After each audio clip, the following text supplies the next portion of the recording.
Hi అండి. Sweet corn clear soup ఎలా తయారు చేయాలో చూద్దామా? దీనికి కావాల్సిన స్ప్రింగ్ ఆనియన్స్ ఒక గుప్పుడు తరుగు, అలాగే స్వీట్ కార్న్ గింజలు ఒక గుప్పుడు తీసుకోవాలి. మనం ముందుగా ఎంతమంది సూప్ కావాలో అన్ని కప్పులు వాటరు పెట్టుకోవాలి స్టవ్ మీద. అవి బాయిల్డ్ అయిన తర్వాత ఒక చిటికెడు ఉప్పు, చిటికెడు పంచదార వేసుకోవాలి. ఈ తరుగులు 2 స్వీట్ కార్న్ గింజలు, స్ప్రింగ్ ఆనియన్స్ తరుగు వేసుకోవాలి. అవి బాగా బాయిల్డ్ అవుతుండగా ఒక స్పూను కార్న్ఫ్లోర్ తీసుకుని వాటర్లో కలుపుకొని పోసుకోవాలి. పలచగా ఉంటుంది, పలచగా పోసుకోవాలి. తిక్కదనం ముగ్గుద్దు, తక్కువగా వేసుకోవాలన్నమాట పౌడర్ని. బాయిల్డ్ అవుతుండగా బాగాను అప్పుడు మిరియాల పొడి వేసుకోవాలి.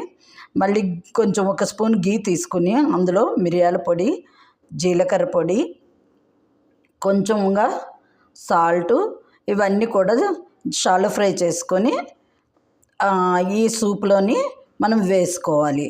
అంతే అండి, సింపుల్గా స్వీట్ కార్న్ క్లియర్ సూప్. ఇది మీలో ఎవరికైనా నచ్చితే లైక్ చేయండి, సబ్స్క్రైబ్ చేయండి. ఇదిగోండి క్యారెట్ ముక్కలు, స్ప్రింగ్ ఆనియన్స్ స్ప్రింగ్ తరుగు, క్యారెట్ తరుగు, కొత్తిమీర తరుగు, స్వీట్ కార్న్ గింజలు. అంతేనండి, ఎంతో టేస్టీగా ఉండే home made sweet corn soup ఇంట్లోనే ఇలా తయారు చేసుకోవచ్చు. గార్లిక్ తరుగు కూడా వేసుకోవచ్చు. అంతేనండి, ఈజీగా స్వీట్ కార్న్ క్లియర్ సూప్. ఇది పిల్లలకి తయారు చేసి పెట్టండి.